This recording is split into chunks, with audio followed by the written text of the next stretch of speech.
Information اب کے ناظرین السلام علیکم۔ نئی ویڈیو میں خوش آمدید ناظرین گرامی۔ چین امریکہ تباہ کن جھڑپ، سپر طاقتوں میں جنگ کا تبل بج گیا، سپر پاورز ٹکرا گئیں، پاکستانی فوج بھی ہائی الرٹ کر دی گئی۔ چینی فوجوں کی ہتھیاروں کے ساتھ خطے میں ہلچل سامنے آ گئی۔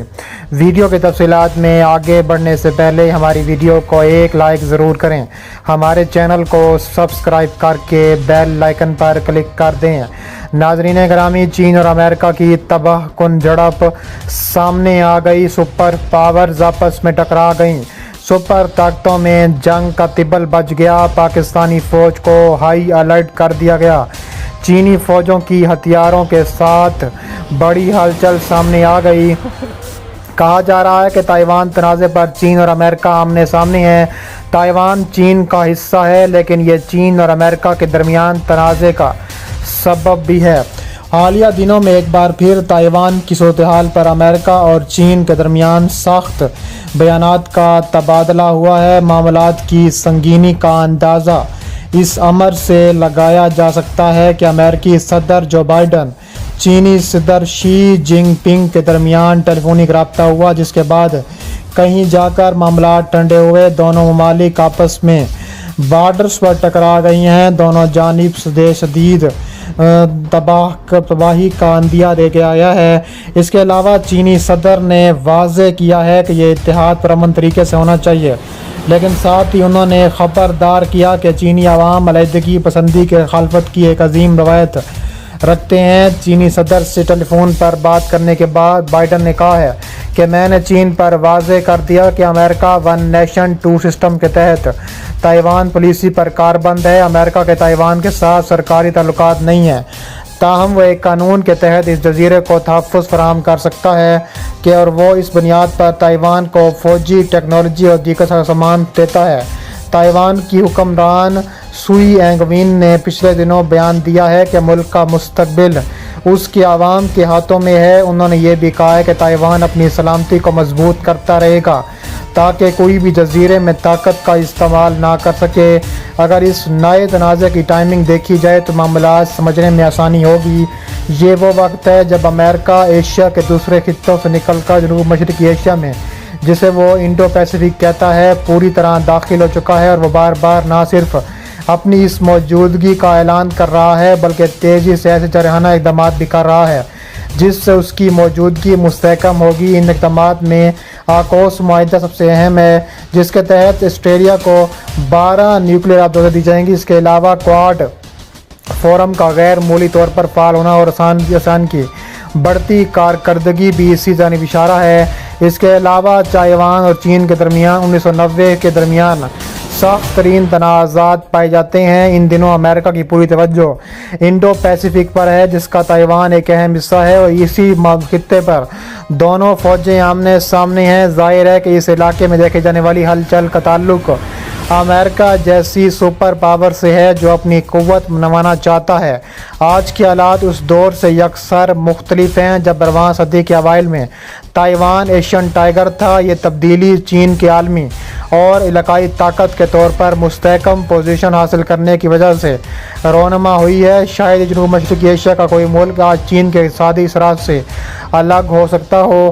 اس کا یہ مطلب یہ ہوا کہ علاقے کی اقتصادی ابسیس میں چین پھیلتا جا رہا ہے، باقی ممالک سکڑ رہے ہیں۔ جاپان دوسری بڑی اقتصادی قوت سے تیسرے نمبر پر آ گیا ہے۔ اس کے علاوہ ہانگ کانگ میں 100 سالہ برطانوی راج کا اختتام ہوا اور وہ چین سے دوبارہ مل گیا۔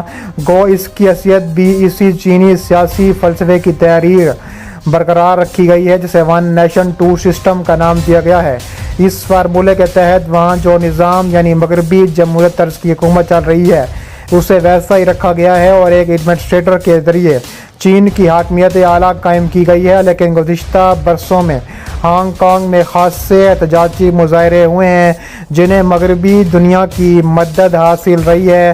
چین نے وہاں اپنی حاکمیت آہستہ آہستہ مضبوط کرنا شروع کر دی ہے اور ایسے قوانین نافذ کیے جا رہے ہیں جن سے ہانگ کانگ کی گزشتہ صحت، جسے وہ آزادی کہتے ہیں، برقرار رکھی ہوئی ہے۔ دوسری جانب چین اور امریکہ آمنے سامنے آ گئے ہیں۔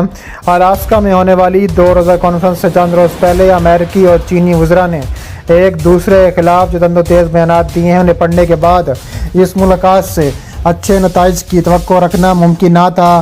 ٹوکیو میں secretary of state Antony Blinken نے چین پر جو الزامات لگائے ہیں اور ان کا بیجنگ نے جو سخت جواب دیا ہے، اس کے بعد لگتا تھا کہ یہ میٹنگ کینسل ہو جائے گی۔ اتنی توقع کے بعد آخر مل بیٹھنے کی ضرورت ہی کیا رہ جاتی ہے؟